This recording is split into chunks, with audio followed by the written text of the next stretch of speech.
Okay, I changed my mind.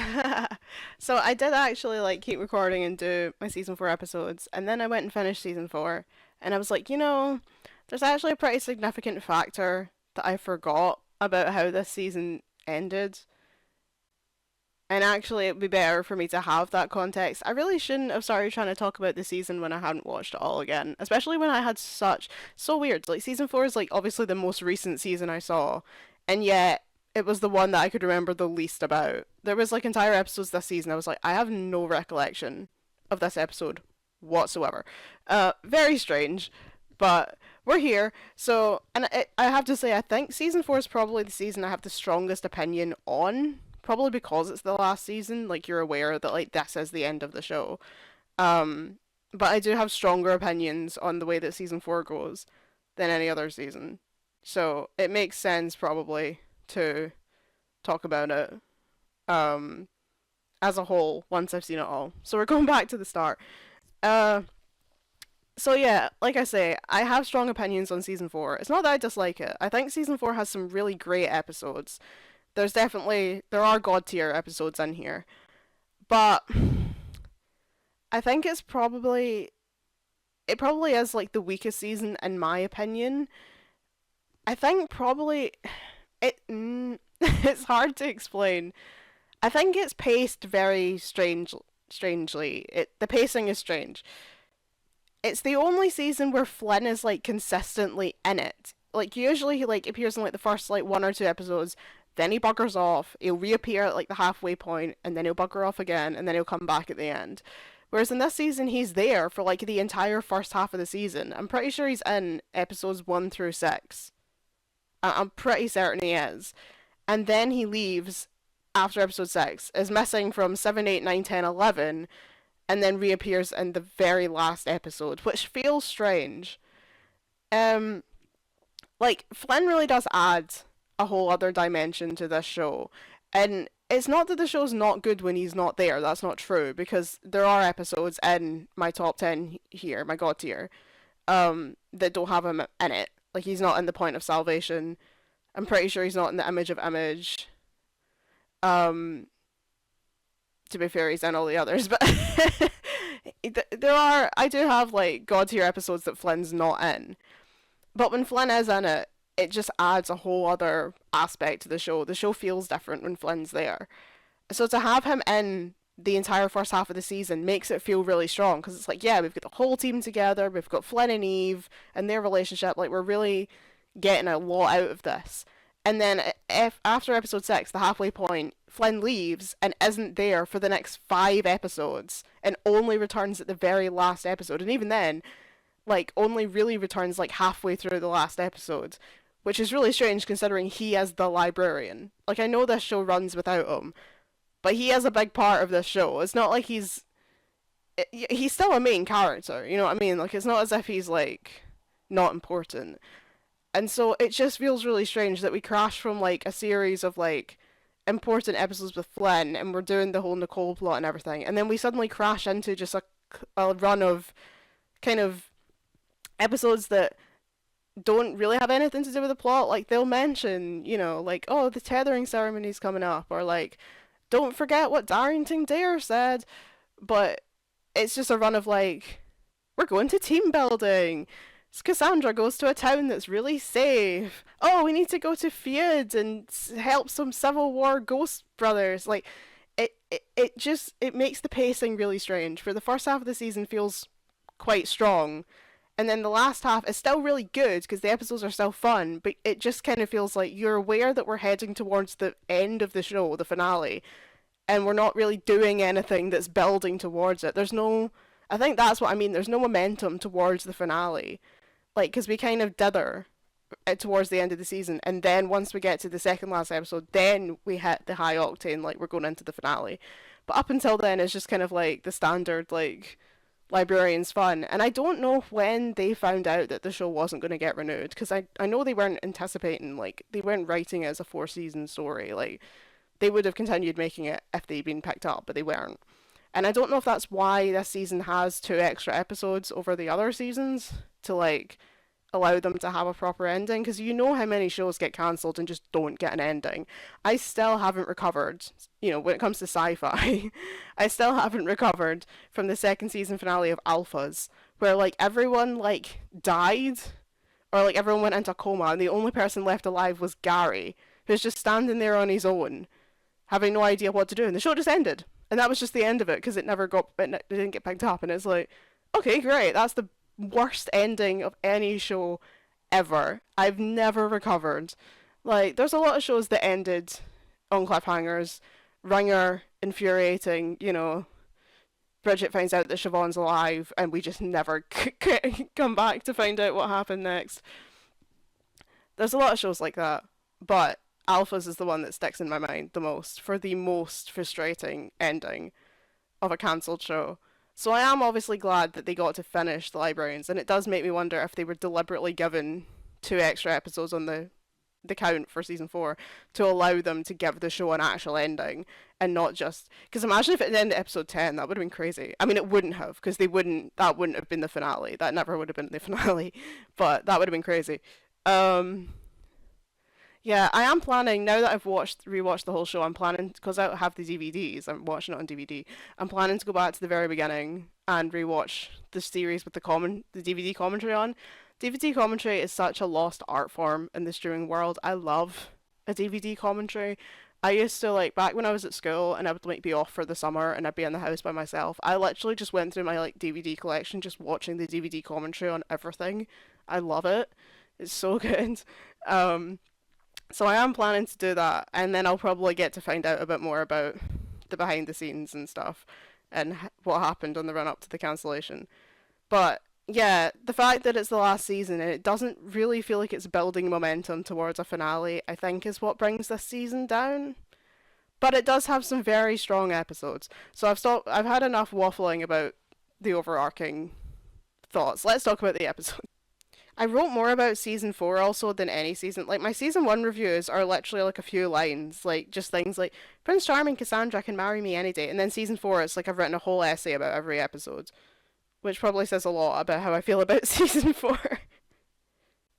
Okay, season 4 episode 1 and The Dark Secret. I'm going to give this the mid of mid. Yeah, I'm going to give it mid of mid. Um this episode makes me feel uncomfortable because the idea that Nicole has been trapped in the basement of the library, in a dungeon basically, for 500 years, and that Jenkins knew about it the whole time and never told anyone, including Flynn, who, was once in love with Nicole, makes me feel very uncomfortable. There's very few moments in this series where I ever judge Jenkins. Like, he is just such a good person. Like, Jenkins is the best. But I'm judging him for this. And I know that ultimately he was right, that Nicole was evil and she was trying to bring down the library. But I don't think that excuses not telling anyone that she was there. Like, I get that, exactly what he anticipated happened is what ended up happening. Like, he tells Flynn that she's in the basement. Flynn's like, no, we have to let her out. So then they let her out, and then she runs off and she's evil. Like, so I know that he was right, and that the only way he could get them to not free Nicole was to not tell them that she's there. But it still feels uncomfortable because regardless, it's so difficult because I'm like, she's still a human being. She still deserves rights. And, it's like maybe she wouldn't have become as evil as she did if she hadn't been locked in a room for 500 years. Or however long she was. I want to say it was 500 years, but she wasn't. She was, like, not locked in it that long. Because she was stuck 500 years in the... Point is, she was locked in the basement of the library for a long time. And she maybe wouldn't have become so hostile if she wasn't locked in the basement of the library for such a long time. So, other than that, this episode's quite fun. They have to go and find these stones that were like the original stones of the Library of Alexandria, which is a cool idea. They bring Nicole along. It's a bit awkward because it's like Flynn's got his current girlfriend and his ex-girlfriend, and we're all going on a lovely jolly in the woods together. But there's some really great scenes, like the bit where like they're having what is it like? Eve's like running across a field that's like getting struck by lightning to go and like pull a lever or something. It's a fun episode. I just don't think it's the strongest. And it introduces Nicole. And I don't. I have very complicated feelings in Nicole. We'll get to them because none of them are really present here because she hasn't done anything yet. But we'll get to Nicole. Okay, the Steal of Fortune. So this, my comment on this in my review was, it's the horse job. So I think I can't remember if it's the second or it's one of the very earliest episodes of Leverage. Is an episode where Elliot Elliot Spencer, who's Christian Kane, goes back to his hometown and meets a girl that he like once dated, and she like has a horse ranch. And in this episode of the Librarians, Jacob, who's played by Christian Kane, goes back to his hometown, I think, or he goes to see his friend from his hometown who owns a horse ranch. And I'm like, this is the horse job. This is the same episode. But then we move on from the horse thing quite quickly, and we end up it's an evil casino. Richard Kind is always at the scene of the crime. He's there. He's evil. Well, he's not. He's in true Richard Kind style. He's a bumbling guy who's got in over his head. Because they all think that he's the evil one, but actually he's not. It's his girlfriend, who is actually the goddess Fortuna from Roman mythology. And she has to cause the people of the casino to have bad luck. Otherwise, she'll um turn to metal, I think. She like will turn into gold. I'm sorry, my headphones keep scratching off my zip, and I can hear it in my ear, and it's really annoying me. I like Richard Kind. I think this episode's fun. The fact that they end up, it's very similar to I can't, I think it's called Bad Day at Black Rock. The episode in season 3 of Supernatural where like Sam gets like cursed with bad luck, and he's like, I lost my shoe. It's very similar because they all end up cursed with like bad luck, and like it gets like into slapstick. Like they just keep falling over. You get hit in the face with a door. Um, it's very funny, and they have to like trick the luck. So like to try and like punch the bad guy in the face, you have to like try and punch your friend in the face, and you'll miss and hit the other guy. It's very funny. Um, yeah, I haven't actually ranked it. I haven't actually put it in anywhere. Um, I'm gonna give it lots of fun. I'm gonna give it lots of fun. Otherwise, I can't see why they would schedule two casino themed episodes one after the other, because episode 3 and the Christmas Thief also features an evil casino right after the episode with the evil casino. Bit strange, but I blame the Christmas airing order for this one. And the Christmas Thief is getting Tear of God. One of my favourite episodes of the entire show. I do prefer it to Santa's Midnight Run. This is my Christmas episode. I watch this every Christmas. I get so excited for it because I think this is one of the best episodes of the season. Lenore Jones, Ezekiel's mum, is genuinely my favourite, like, one episode character of the entire show. There's some really strong, like, one episode characters, like Ray from the library episode. We'll get to them, the Dungeons and Dragons team from some dude named Jeff. Cindy. Like, there's some really great, like, one episode characters, but my number one of all is Lenore Jones. I think she is hilarious, and I think her actress is so funny. Like, her timing is so good, her comedy is so good, but she also manages to play it just in that perfect line between being, like, infuriating but also endearing, because she is so frustrating because she, constantly belittles Ezekiel. She doesn't believe in him. She's obviously a thief. Like, the whole point of the episode is that she stole the magic door and used it to go around the world and steal everyone's Christmas presents. She is literally the Grinch stealing Christmas. So you're not, it's hard to support someone who stole gifts from people's Christmas trees. But she's also just so endearing that you're like, I can't hate you for it, even though I know you're a terrible human being. And Ezekiel points out himself, he's like, she is a thief and she does do a lot of messed up stuff. He's like, but you also adopted 4 children and gave them a home and raised them and loved them. And it's like, yeah, she's kind of like Sully from Uncharted. It's like, yeah, you're a bad person and you do bad things, but you've also done some really good things. And you're obviously a caring, loving mother. And in the end, she does learn the error of her ways. And she does realize that Ezekiel is actually the greatest thief who ever lived, and I just love her. I think she's brilliant. I love this episode. Also, there's some really great, just Christmassy moments, like Cassandra making them all wear the ugly sweaters, getting so excited about tinsel baby Jesus. And I'm always like, I wish Cassandra was my real friend because I love Christmas and like I need that energy. I need Cassandra to come here and celebrate Christmas with me because I don't know anyone who gets that excited about Christmas. I need her. I need her energy. Um, Also, I've got the quote when Ezekiel's trying to name the reindeer, and he says Comet, Cancer, Nasher, and Nixon. Perfect. I also have made a comment and I've made this comment somewhere else as well. That I wish we got an episode where Cassandra could have chewed out her parents, because Jacob gets one in What Lies Beneath the Stones, and he gets to chew out his dad. Ezekiel gets this one, and he gets to chew out his mum. We know that Cassandra's parents suck, and that they basically gave up on her when they realised that because of her brain tumour, she was going to die young and she would never be able to achieve the greatness that they wanted. Um, that is that is horrific parenting. That's worse than I would say that's worse than Jacob's dad because Jacob's dad still talks to him. He doesn't like him very much, but he will talk to him.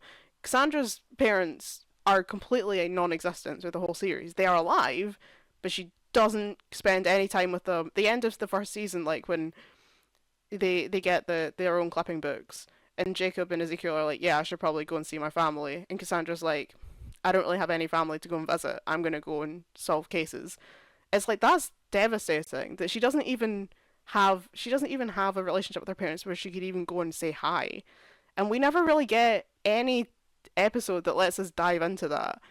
And I really wish we had. I wish we'd been able to get a little bit more into what went on with Cassandra's family because she's got the most interesting backstory of them all with her brain tumor. And we only ever get snippets of it from things that she says, and we never really get an episode to actually get into the weeds of that. And I wish we did. Anyway, that's got nothing to do with the Christmas Thief. I love this episode. Inject it into my veins.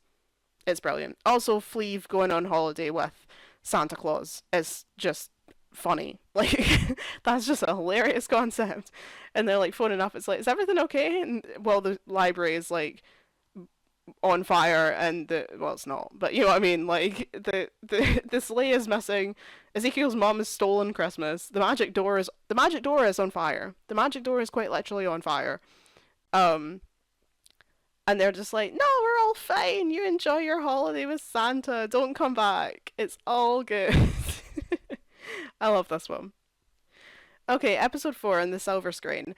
This episode is like so moonlighting. Like, they've just added moonlighting to the STV player here in Scotland, and moonlighting, I could talk for days about moonlighting. I really could. Like, I think that's one of the most clever shows that has ever existed, and its absolute disaster of a behind the scenes production mess is fascinating. But there's so much of Flynn and Eve that reminds me of David and Maddie. Like they're so similar to the point where this show has similar episodes as well. Like Moonlighting did a Shakespeare episode. This show did a Shakespeare episode. Moonlighting did an episode in film noir black and white. This show did an episode in film noir black and white. Do I think that Dean Devlin has watched Moonlighting? I do. We know that he watched Doctor Who. That comes up later in this season, and I feel like he probably watched Moonlighting. This episode reminds me of Moonlighting, and I really enjoy it. I love film noir. I love the whole aesthetic of it. I love a film noir episode, so that's fun for me. I like the idea of like the author like had the ending changed, and so they can't get out of the movie until they like restore the original ending. Um, the best part of this episode for me is the fact that Jacob, Cass, and Ezekiel are trying to like get into the movie to help Flynn and Eve, but they end up like caught up in various other movies. So they end up in like an alien movie, and then they're in a cowboy movie, and then Jacob sits down at a campfire and starts yodeling while playing the guitar. And I'd forgotten that this ever happened, and I was in tears of laughter. It was so good. It's a fun episode. Do I think it's the best episode? No. Um, but it's a solid 8 out of 10 for me. So I'm gonna give it lots of fun. It is a really fun episode. Oh, and I was trying to think, I'm like, there's definitely something else I wanted to mention.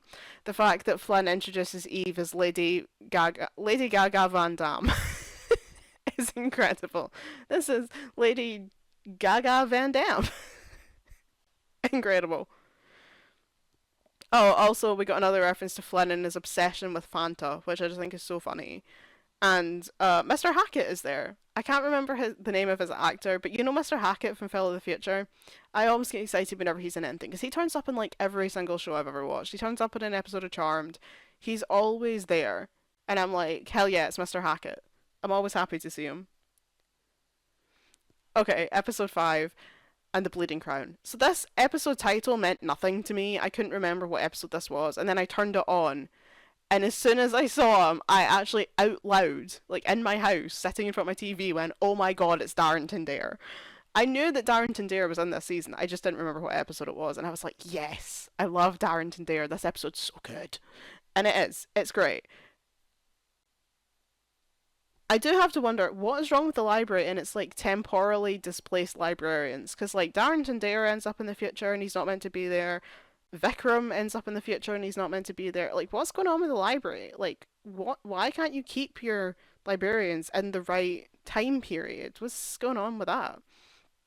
Anyway, I love this episode. I think it's great. Howard Charles also always at the scene of the crime. I'm always happy to see him. He's always great. He's great in everything. Um, I love seeing Flynn fangirl over Darrington Dare. It's so funny because he is literally like a One Direction fan seeing Harry Styles in the flesh. It's hysterical. And I like what the episode does. I like what it actually does for Flynn as a character is continuing this idea of Flynn, discovering friendship. Obviously he has now, but what I think what it really does is it puts a mirror up to Flynn because Darrington is a lot like what Flynn was like earlier when he's like, I don't need anyone else. I don't need a guardian. I don't need friends. I don't need anyone. I've got Judson in a mirror and I've got a sword that barks and I've got Charlene. I don't need anyone else. And it's like, no, you do. You do. And he's looking at Darrington Dare and he's like, no, like these are my friends. Like, friendship is what's important. Like, family is what's important. Having love and having people around you. And Darrington's like, no. He's like, no, you're the librarian, you work alone, there can't be other librarians, and if there are other librarians, the library will explode. And Flynn's like, I don't care. And Darrington's like, well, enjoy it when the library explodes. And it's really interesting to see that parallel of Flynn kind of looking at someone who he idolizes, but then also realizing, like, oh, you're me. You're me before I learned. You're me before I discovered love and friendship. You're me before I got better. And maybe that's not like I still think you're awesome, but I don't agree with you. As much as you are the Darrington Dare, I don't agree with your view. And at the end, like he thinks he's fixed everything, and then he gets that letter that says like, Flynn, you still have to get rid of the other librarians. The library will explode. Um, and and of course this all culminates in the next episode, which we'll get to. Bleeding Crown, I'm gonna give it practically perfect because I do love Darrington Dare. I do. Also, everyone getting trapped in like a freezing chamber is interesting. Or are they freezing or are they draining their oxygen? I don't know. Point is, I really like that.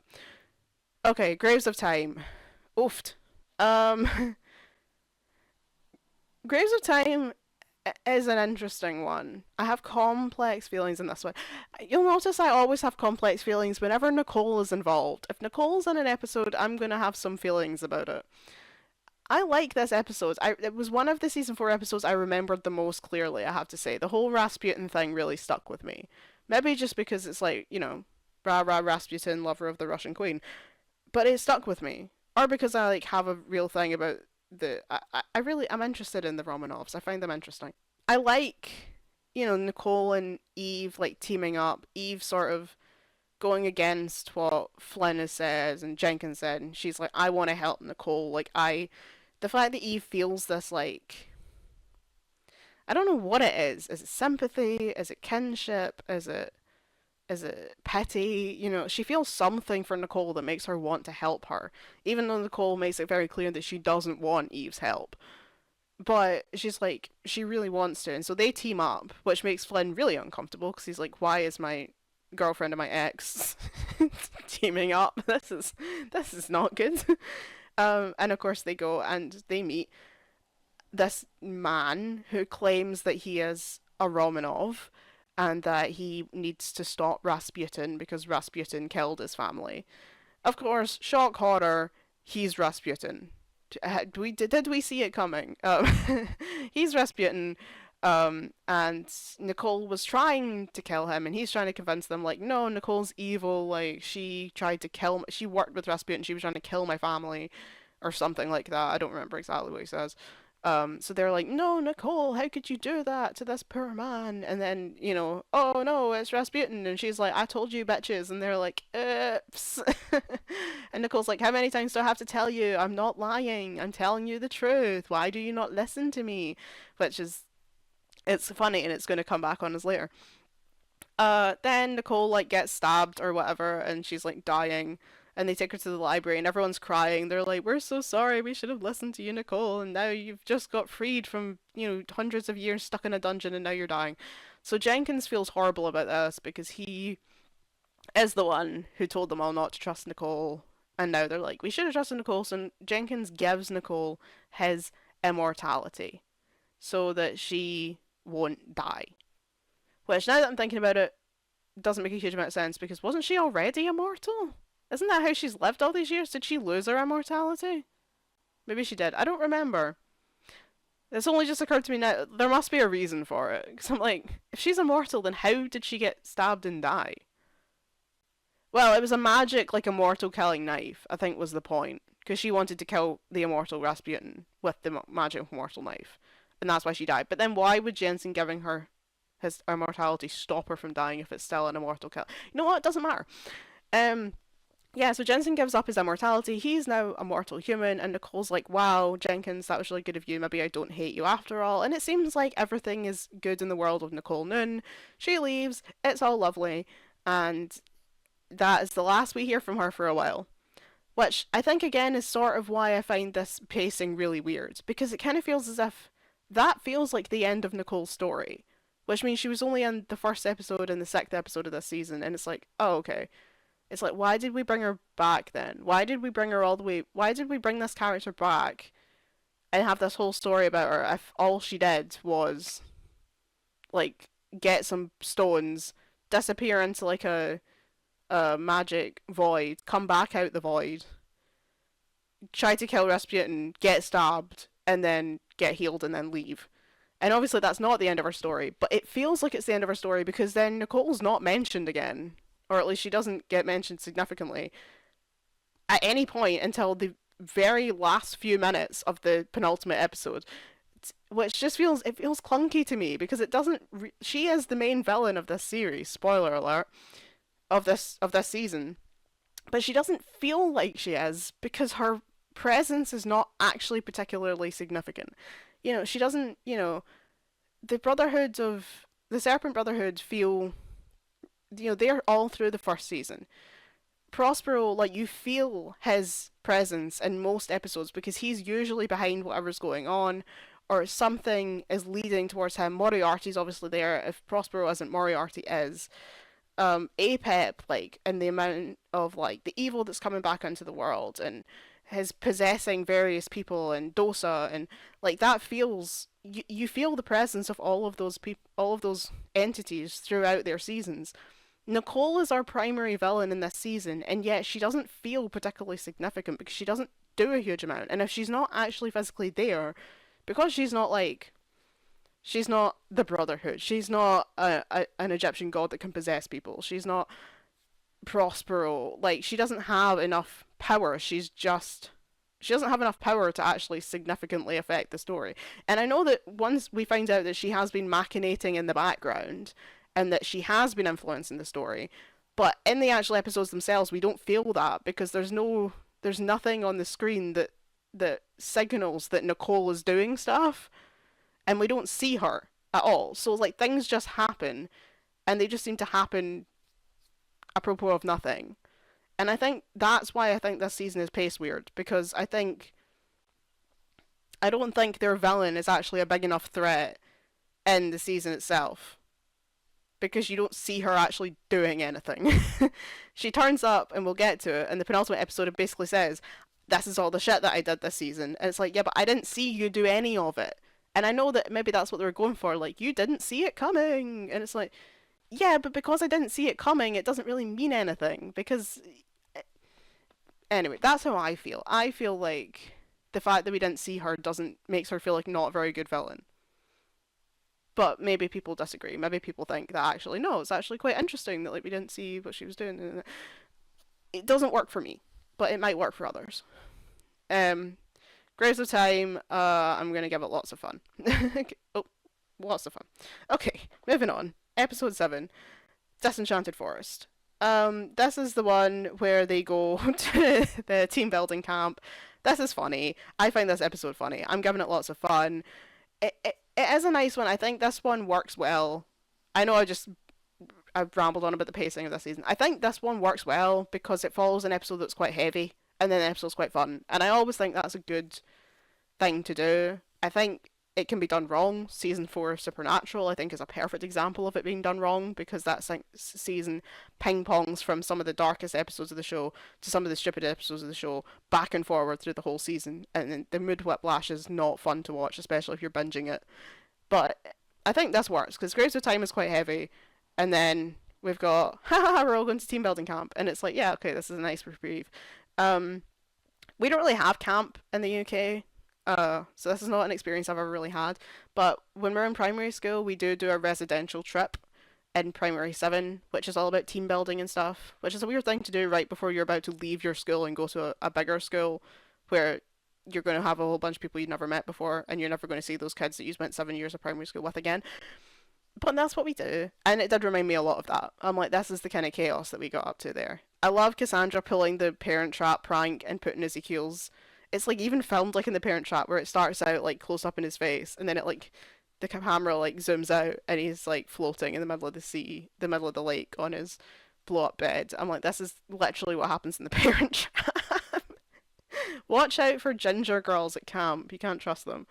Um, I think this episode's really funny. I love Cassandra's just pure joy for life, and um, Eve like getting way too competitive, and then finding out that the other guys are like Dosa. I don't care about Jake falling in love with the girl with the trees. I, I never care about Jake falling in love with anyone. I didn't care about him falling for the gas lamp girl, and I don't care about him falling for the journalist, library obsessed, fake pottery girl or whatever the hell she was doing. I don't care. But the rest of it I think is very fun. And because Eve breaking down in tears because she's like, I took Flynn back every time that he left, and now he's left again. Devastates me, devastates me. And this is the thing is when I was watching, I'd forgotten, and we'll get to it. I'd forgotten the reason that Flynn was gone. So when they said like, "Oh, he resigned," I just believed them, which is what you're supposed to do, obviously, in a first watch. And I was like, why would they do that? Like, we spent the whole last season, we did the whole trial of the triangle.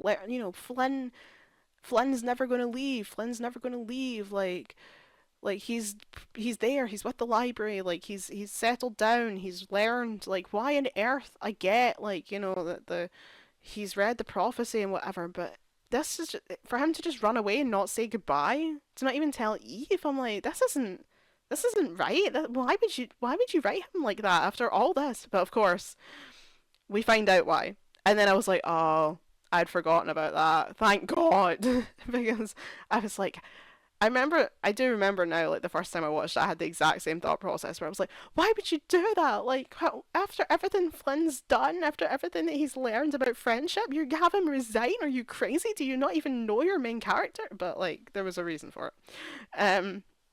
I think this episode's a lot of fun. Next one is, And the Hidden Sanctuary. Cassandra, I mean, I'm just really happy Cassandra got a Cassandra-focused episode. It's still not about her chewing at her parents, but it's close enough.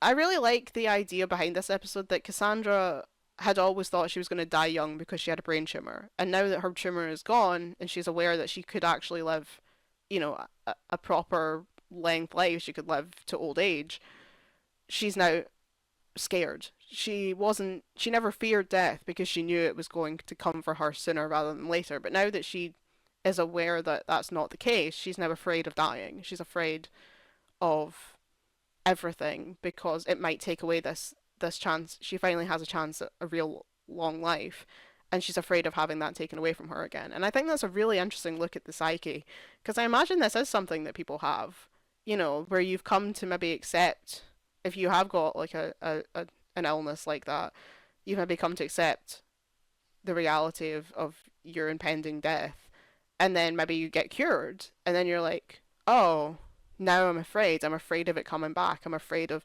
you know, getting into an accident. Like, I'm afraid of, I've just got my life back and I'm afraid of having it taken from me again. I think that's a really interesting study of someone's psyche. The episode itself is kind of bonkers. I do enjoy it. I'm not gonna lie. I love Cassandra. And I think the idea of the town, when I was watching it, I'm like, I can't tell if this seems like the best place to live, or like I would go completely crazy living there. Like where everyone's like, we're all friends, we all go to the bake sale. Like I think I would go mad living in a place like that. But I really like the bond that Cassandra makes with the boy Freddie. The fact that it turned out to be like, the fact that it turned out to be a fairy who then like breaks out of the snow globe and like becomes huge and can fire lasers. I was like, I feel like we may have lost the plot.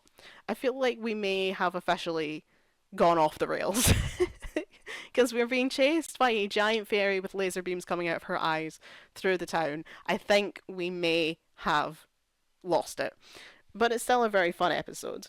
And I do like it. So I'm going to give it lots of fun. Episode 9, in a town called Feud. So, US Civil War history does not interest me in the slightest. I am a big historian. I love history.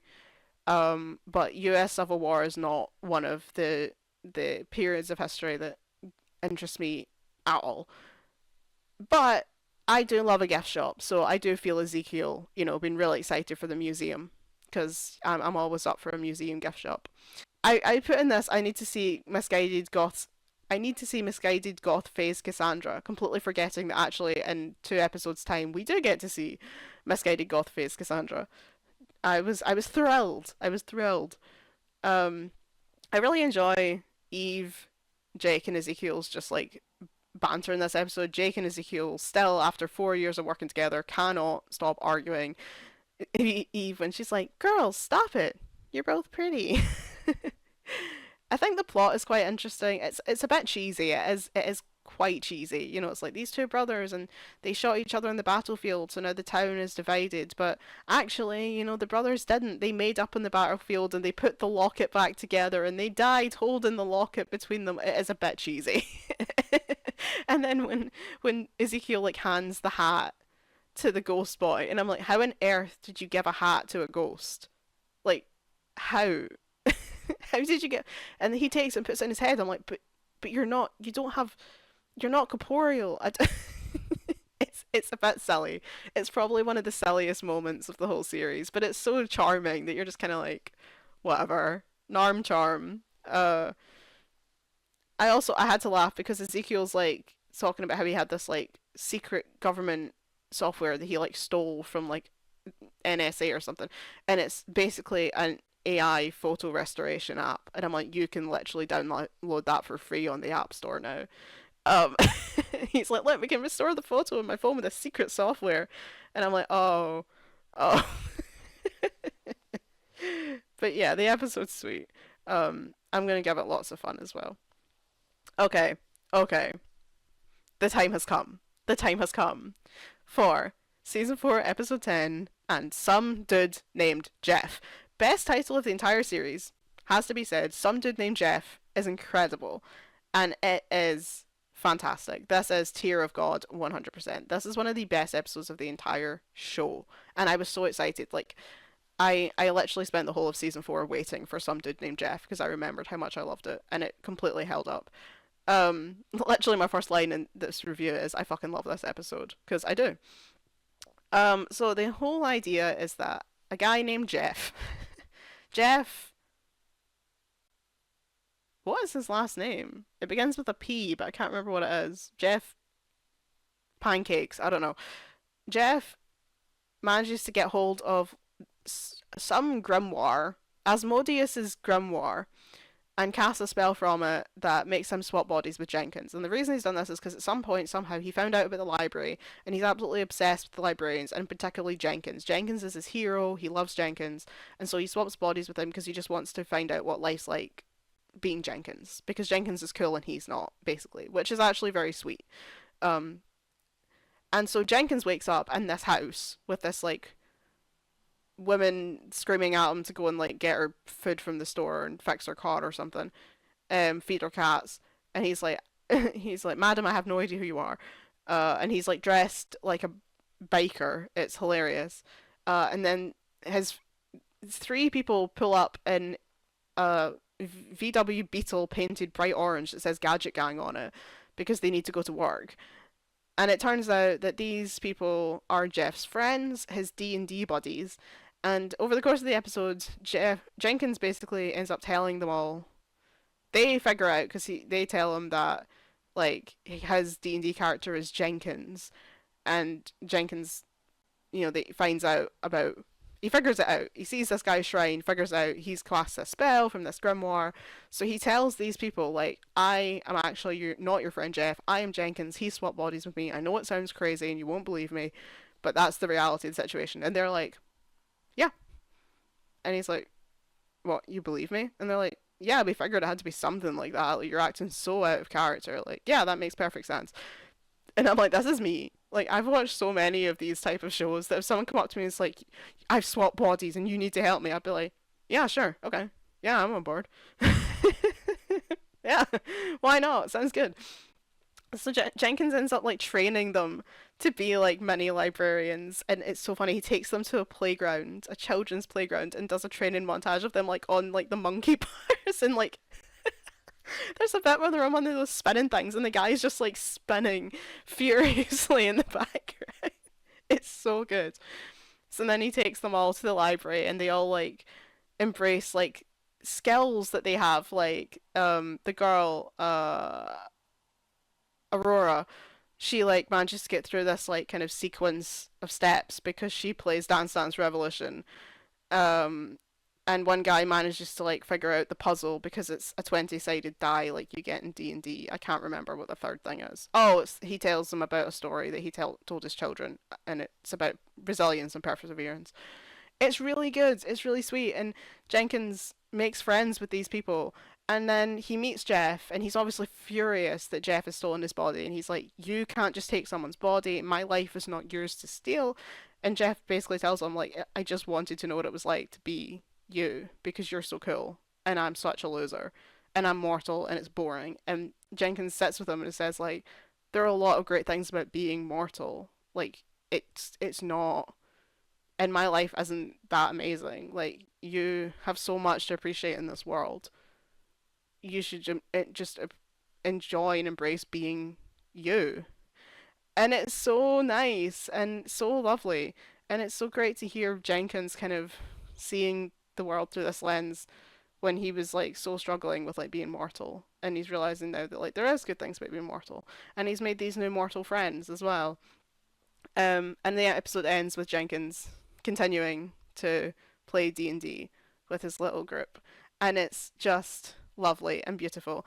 And the thing that upsets me most about this episode is that I don't know if it would have come to pass with the way that the season ends, and we'll get there.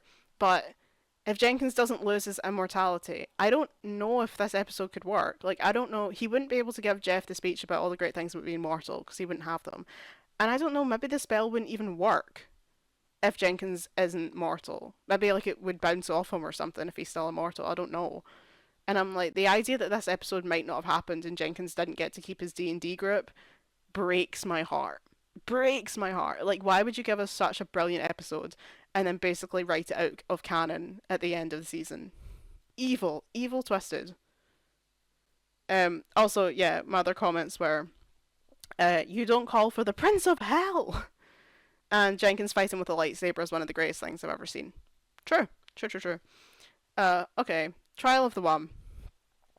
I'm gonna give Trial of the One practically perfect. This episode is very, very good.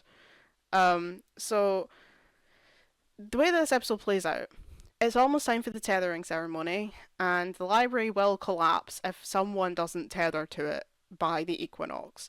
And we still have three librarians, and Eve has no idea who to tether with. It was supposed to be Flynn. Flynn's pissed off, so it has to be one of the others, but no one really knows who it's supposed to be. They can't really decide. Like, they kind of want to do it because, yay, library, but they kind of don't want to do it because, then you'll be immortal and everyone else will die.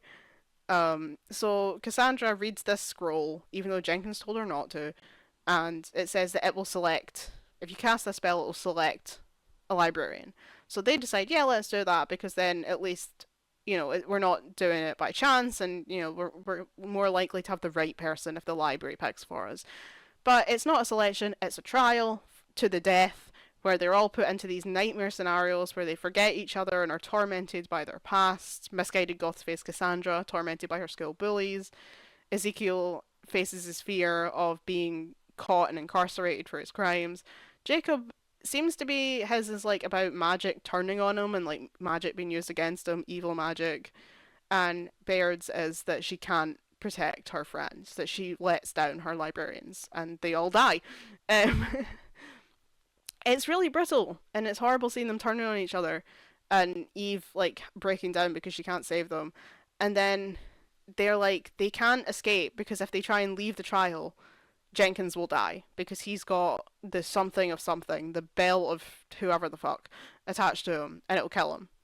But then they figure out how to free him from it, and they're like, hooray, yeah, he lives, everyone's happy, we're all hugging. And then suddenly the bell of whoever the fuck comes flying through the magic door, straps itself back to Jenkins and kills him. So Jenkins is dead, and he's like actually dead. And this like never happens. No one ever dies in the Librarians. Like no one ever dies. People have almost died. Flynn in episode 2, Cassandra with her brain grape, Flynn in season 3, episode 10, Ezekiel in the video game time loop thing. But no one ever dies. But Jenkins is actually dead. He's cremated and he's in an urn. Like he's gone. He is gonzo. And all of the librarians are like, I cannot work in a library that would allow this to happen. Like the library because the library supposedly was running the trial, and they're like, I can't work for a library that would kill Jenkins. We've given everything to this place, and this is how it repays us. I'm not doing it.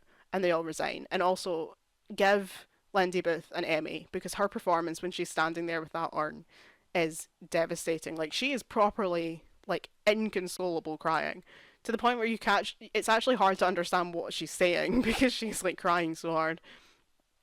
She's like growling. That way when you're crying and you're angry and your voice goes all strained. It's incredible. But yeah, so they turn in the library. They're all leaving. Eve is left alone in the library. She doesn't know what to do because now there's no librarians. And then suddenly Nicole walks out. Oh, she's back. She's back. And she's like, hello, Eve. Or Baird or whatever she calls her. And Eve's like, this was all you, wasn't it? And she's like, so Nicole orchestrated the whole thing. She knew that like she would get stabbed by the thing, and then Jenkins would give up his immortality, which meant she could kill him. And she knew that if she could get him to die, then everyone would quit, and then they'd all be sad, and then Eve would have no one, and then the library would crumble, and she would end up abandoned, and everything. The library would disappear, and the world would be the world that Nicole wanted. La la la. It sounds far fetched, but according to her, that's what she did. Again, like I say, I find this hard to swallow because we don't see her doing any of these things. It's like, I knew that, and then the scroll, and the Cassandra would read the scroll, and then she would do the trial. And I'm like, this is a lot of variables that you supposedly knew. This is a lot of things that you just kind of figured would happen. I don't know. I don't know. I'm not sure I believe her. Like I say, I don't think she feels like particularly threatening when she just walks out from behind a bookcase and goes, "Ta-da! This is all the stuff that I did." It's like we didn't see you do any of that though, so you still don't feel like a very threatening villain. But at the same time, she is kind of iconic in it because she's just so fucking smug that I'm like, I hate you and I want to light you on fire, but I kind of admire it. I kind of admire it. Oh, also, I said give John Larroquette an Emmy because yes, his performance in this episode is incredible.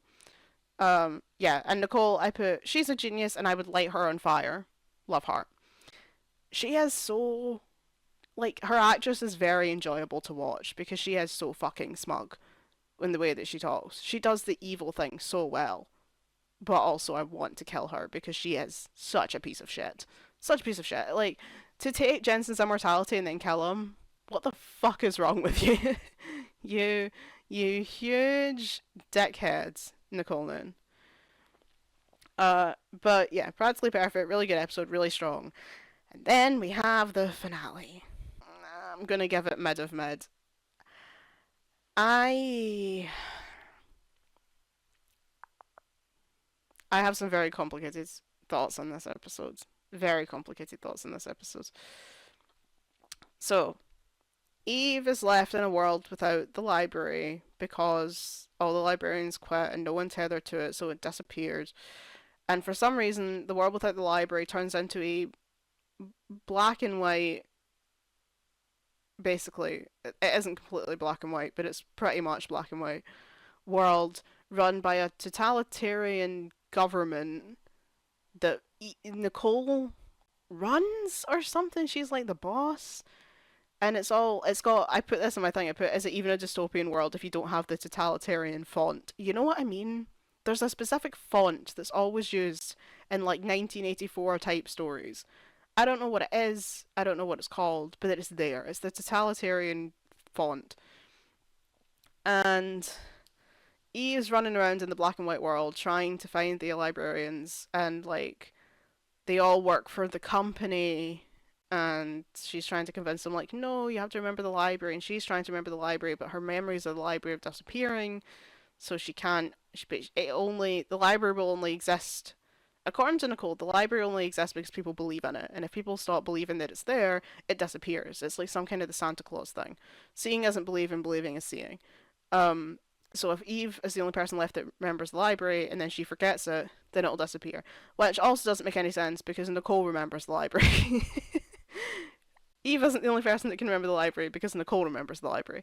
But never mind that, not important.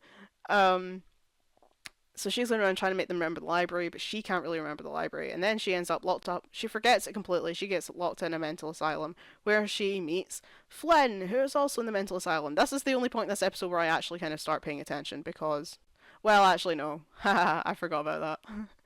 So the episode starts with us finding out why Flynn actually left. And it turns out he didn't resign. Nicole told him to resign. He said, no, I would never give up the library. These are my friends. I love it here. I don't care what the prophecy says.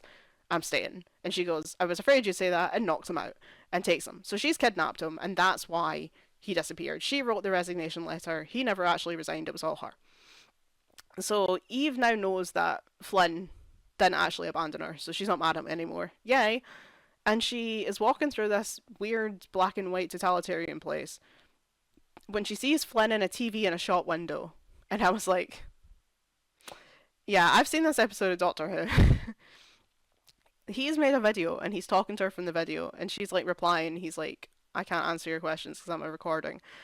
And I'm like, this is quite literally the scene from Blink where the doctor speaks to what's her face through the TV in the shop window. Was it in a shop window or am I thinking of the idiot lantern? He talks to her through a screen. I can't remember if it's a computer or if it's a laptop. Point is, he records a video and he talks to her. Timey-wimey stuff. And I was like, yeah, Dean Devlin, you've seen this episode of Doctor Who. We all know, I know you're, he is a self-confessed Doctor Who fan. He said that he takes inspiration from Doctor Who. And I'm like, I know where you got this inspiration from, bro. Anyway, so Flynn, so far, has only been seen in the opening scene where he's still in his bowling shirt from the beginning of that episode. And in the TV screen. But he's in the mental asylum, and Eve's like, I feel like I know you. And he's like, yeah, I feel like I know you. And he's like, come and see me at my room later and I'll show you my secret shrine. Then he gets taken away and like given a lobotomy, and he's like, it doesn't work though because I'm too strong. And he's like, come see my shrine. And she's like, oh, this is the library. It's the place with all the books. And then the two of them recognize each other and they kiss. And then Nicole comes in and is like, for fuck's sake, what do I have to do to keep you two away from each other? I'm going to give you both the permanent memory wipe. Which does beg the question why she hadn't already done that. Because if she wants them all to permanently forget the library, why did she not start with the permanent memory wipe? Why was she just frying Flynn's brain temporarily if she knew it wasn't working? That doesn't make any sense. Nicole, you're not very smart. But the other librarians have now teamed up. They've decided that, yeah, the library does exist. Mainly because Ezekiel called Cassandra by her name when she'd never actually told him what it was, which proved that they know each other. I always love that. I love a I didn't tell you my name moment. I love that. So they run off and they try and save them, and I really like how this bit plays out. And then they ruin it. So they bring back the library because the librarians and Eve all like hold hands and like remember the library back into existence. You know, like they picture it in their minds and it becomes real. So they bring the library back. And I'm like, that's so powerful. All the librarians teaming up together to remember the library back into existence. I love that. But then it doesn't work. They realize Nicole's, I can't, what is it? So Jenkins is still dead because Jenkins is dead regardless. And they're like, oh, like we can't fix everything. But Nicole's like still out there.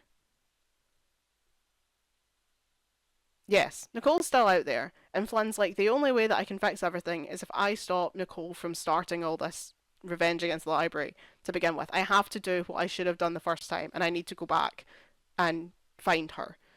But not to bring her back to the future, but to tell her to go down a different path. So he opens some kind of time portal, and he goes back to right before she took the immortality spell drink thing, potion.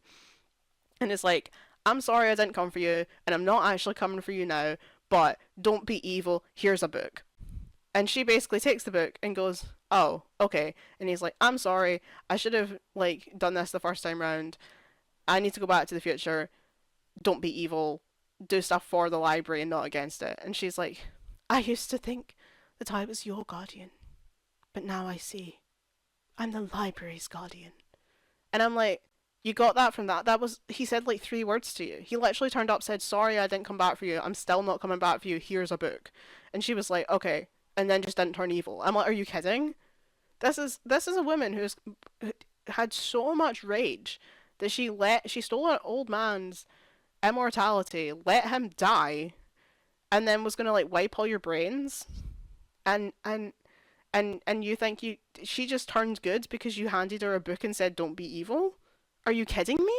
It doesn't. Oh, it really bugs me. It doesn't make any sense. But because he does that, it means that Nicole never turns evil, which resets their timeline back to I'm losing my voice because I'm getting so angry.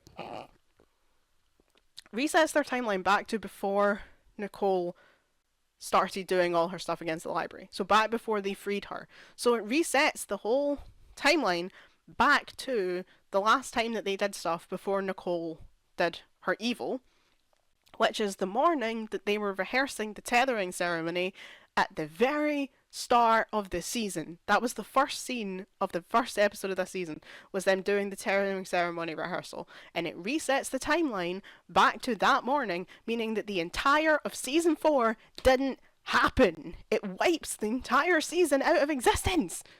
This, oh, it pisses me off. there's I love this show so much that there's hardly any I have hardly any criticisms of it, but that pisses me off. I was actually so happy when I heard that they were bringing it back for the next chapter, because I was like, at least will know that there's more of this show, because this ending makes me so annoyed that I'm like, at least I will not need to accept that that was the last I ever saw of the Librarians. And maybe one day we'll get to find out what parts of season 4 happened, because then you are left in this thing where season 4 will still take place, but it's impossible to know how it would change off the back of Nicole not doing her stuff, because it's like, you know, presumably, you know, Ezekiel will still go back to see his mum for Thanksgiving, and she'll still steal the magic door, and she'll still steal all the presents, so like that'll still happen. But things like when Darrington Dare comes to the future, like how does that affect the way that they see the prophecy? When Flynn doesn't disappear, like when Flynn isn't kidnapped by Nicole and doesn't leave, how does that affect all the episodes that he wasn't in? If Jenkins never becomes mortal, then he never has a conversation with Cassandra about death and mortality, so maybe she never goes to the hidden sanctuary, so then maybe she never frees that town, so maybe they're still being terrorized by a fairy. Do they ever go to the disenchanted forest? Do they ever go to the town called Feud? do they ever meet Rasputin? If Eve isn't going to look for Nicole, then they never meet Rasputin. So is Rasputin still out there? It's like it raises so many questions about what happens in this season. If you've made it that this whole season doesn't take place, we then now are left with these questions of like, okay, well, what's Rasputin going to do if no one, if he's still out there? What's the fairy going to do? Does Jenkins ever meet his D&D buddies? The most important question of the whole season. Does Jenkins, not Jensen, get to keep his D&D buddies? We may never know. We may never know. And it infuriates me. Infuriated me the first time I watched it, and it infuriated me on a rewatch. And it's a shame because I really don't want to feel that way about my favorite show, but it does piss me off. But other than that, that is my sorry to end it on a bit of a dark note, but that is my ranking of all the episodes of the Librarians. And so we've got all my top favorites here. We have The Loom of Fate, Image of Image, Point of Salvation, Happily Ever After, Rise of Chaos, Trial of the Triangle, Wrath of Chaos, Christmas Thief, and Some Dude Named Jeff. These are my top favorites, and my two least favorites are The Reunion of Evil and The Self Fulfilling Prophecy, which actually come one after the other in season three. Real low point of the series. But yeah, I really enjoyed this. I love the Librarians. I am hoping to come back and do it for the next chapter once it has concluded. Hopefully, it will keep going for a few more years. But at the very least, we know we're getting season two because it's already wrapped. So I will be here for that. Thank you for watching. Thank you for joining me for a video, first one in a while, and I will see you in the next one. Bye, everyone.